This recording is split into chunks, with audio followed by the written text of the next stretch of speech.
Hello friends, आइए देखते हैं। अगर हमने आईटीआर फाइल किया है और रिफंड अभी तक नहीं आया है तो फिर क्या क्या कंडीशन ऐसी हो सकती है जिसकी वजह से हमारा रिफंड नहीं आया है।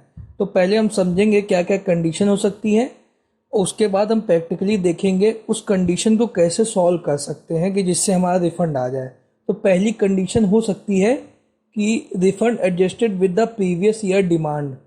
पहली कंडीशन ये हो सकती है कि मान लीजिए पिछली साल आपने आईटीआर फाइल किया था, उसमें डिमांड आया था, वो आपने उसका कुछ रिस्पॉन्स नहीं किया, डिमांड अभी भी अगर वो पड़ी हुई है तो इस बार का जो आपका रिफंड बना है वो उस डिमांड से एडजस्ट हो जाएगा, तो इस बार आपको रिफंड नहीं मिलेगा। तो पहला ये हो गया। तो ये अभी आपको पहला केस बताएंगे कि अगर ऐसा है तो ये आप कैसे देख सकते हैं कि वहाँ इनकम टैक्स पोर्टल पे जाके। सेकंड केस है bank account detail not corrected, like जैसे क्या हुआ है, अभी कुछ बैंक्स आपस में मर्ज हुए हैं, तो मर्ज होने की वजह से बैंक सबसे ज़्यादा दिक्कत आ रही है आईएफसी कोड की। जब बैंक मर्ज हुआ एक दूसरे में जाके, जिसमें जाके मर्ज हुआ तो उसका ही आईएफसी कोड अब यूज़ होता है।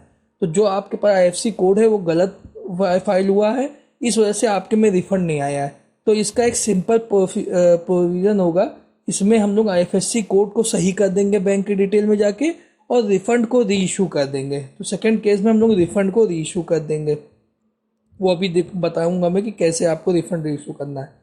थर्ड केस है TDS detail not correctly filed in ITR और सीपीएससी सीपीसी प्रोसेसिंग एरर। एक हो सकता है जब आपने आईटीआर फाइल किया हो तो टीडीएस जो आपको कटा था, जिस वजह से आपने रिफंड लिया है, उसकी करेक्टली आईटीआर में डिटेल फाइल ना की गई हो, या फिर आपने अगर फाइल की है लेकिन जब आईटीआर प्रोसेस हुआ है तो वहाँ से कुछ उसको उठाने में, आपके आईटीआर से उठाने में दिक्कत आई है, इस वजह से क्या बोलते नहीं दिया। तो अगर ऐसा थर्ड केस है तो हम लोगों को क्या करना पड़ेगा। अगर तीसरा केस है तो हमें आईटीआर को रेक्टिफाइड करना पड़ेगा। तो रेक्टिफाइड करेंगे तो कैसे करेंगे वो भी देखते हैं। फिर चौथा केस है टैक्स क्रेडिट मिसमैच। हो सकता है कि आपको लगा कि इतना टैक्स कटा हुआ है और आपने क्या बोलते हैं रिफंड क्लेम कर लिया, लेकिन वो शो नहीं हो रहा है 26 AS में, या 26 AS में जब आपने देखा तो शो हो रहा था, लेकिन बाद में जब वो आईटीआर प्रोसेसिंग हुआ उस समय उन्होंने चेक किया, उनको उनके प्रोसेसिंग में आया कि 26 AS में रिफंड शो नहीं हो रहा है, तो वो टैक्स क्रेडिट मिसमैच का एक बटन होगी, उसमें वो दिखेगा। तो आइए चारों केस अब हम देखते हैं कैसे क्या बोलते करेंगे प्रैक्टिकल वे में। तो प्रैक्टिकल चलते हैं। जैसे ये हमने खोल लिया, तो हम लोगों को जाना कहाँ पड़ेगा। सबसे पहले तो हम लोगों को जाना पड़ेगा ये सर्विस पोर्टल। तो ये सर्विस पोर्टल आपको दिख रहा है सर्विस, तो सर्विस में हम जाएंगे तो हमको तीनों चीज़ मिल जाएगी, टैक्स क्रेडिट मिसमैच, रेक्टिफिकेशन और रिफंड इशू। अभी मैंने आपको बताया है तीन केसेस में जहाँ पे आप ये करेंगे।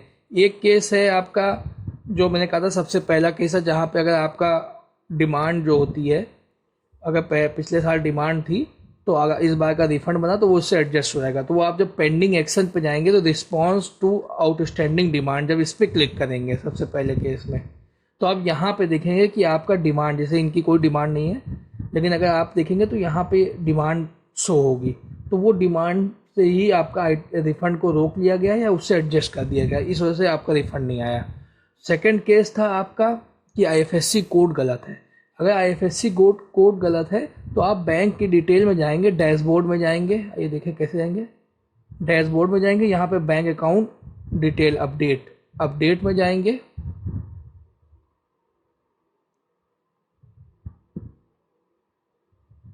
बैंक अकाउंट डिटेल अपडेट में गए और जाके बैंक अकाउंट में एक इस पर क्लिक किया, व्यू बैंक अकाउंट डिटेल में या रीवैलिडेट पे क्लिक करेंगे तो पूरे क्या बोलते हैं इसको फिर से, या फिर ऐड करना होगा तो कोई और बैंक है जिसका हमें मालूम है तो यहाँ से बैंक ऐड कर लेंगे और उसको नॉमिनेट करके देंगे रिफंड के लिए।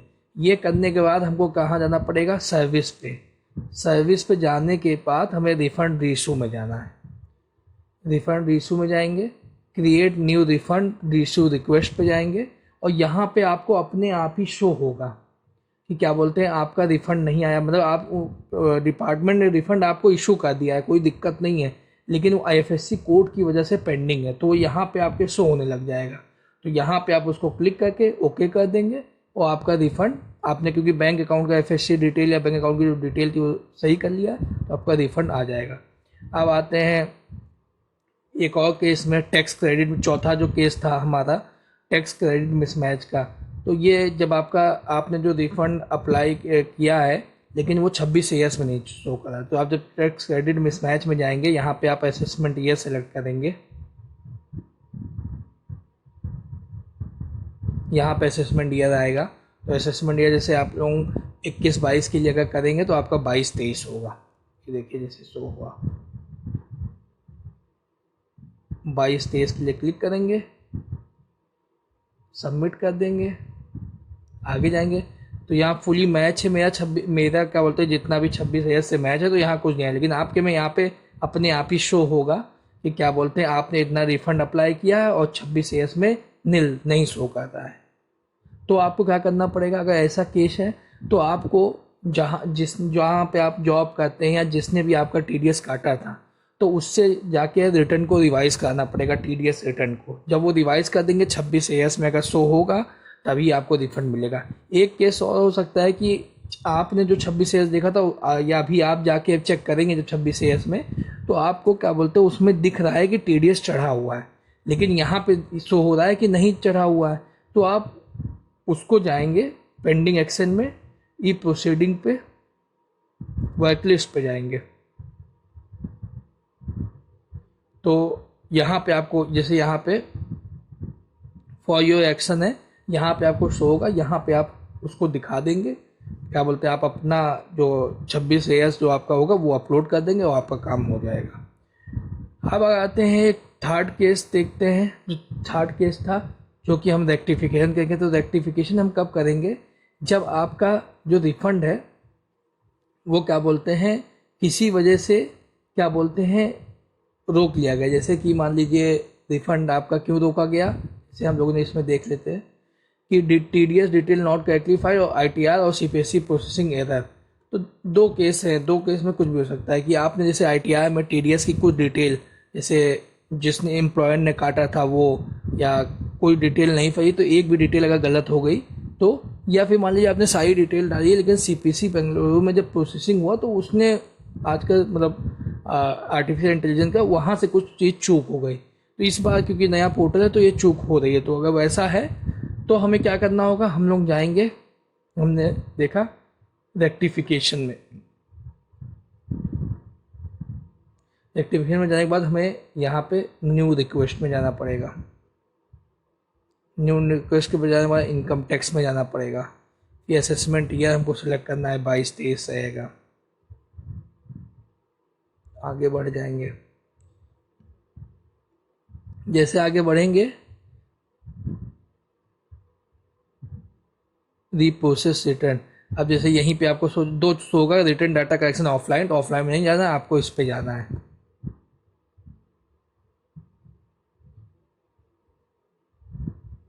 ये अलग, अगर मैंने अब जैसे यहाँ पे रीप्रोसेस रिटर्न, जो हमारा रिटर्न रीप्रोसेस होगा, अगर मैंने यहाँ पे क्लिक कर दिया तो मेरा रेक्टिफिकेशन में चला जाएगा कि मतलब इसको फिर से आप देखिए। तो जैसे आपके में सिर्फ 26 ईयर्स से मिसमैच में दिख रहा है क्योंकि आपने आईटीआर में 26 ईयर्स में जैसे आपका टीडीएस दिख रहा है लेकिन आपने आईटीआर में नहीं फाइल किया। तो आप इसमें क्लिक करेंगे तो अब इसमें आगे आपको दिखेगा कि 26 ईयर्स से मिसमैच टीडीएस के लिए करना है, तो आप टीडीएस पे क्लिक करेंगे और सबमिट कर देंगे।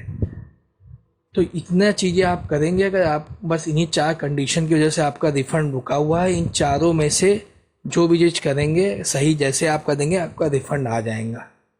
तो कोई दिक्कत की बात नहीं है, बस ये सिंपल सा प्रोसीजर है, आप खुद भी अपना कर सकते हैं, कहीं आपको जाने की ज़रूरत नहीं है।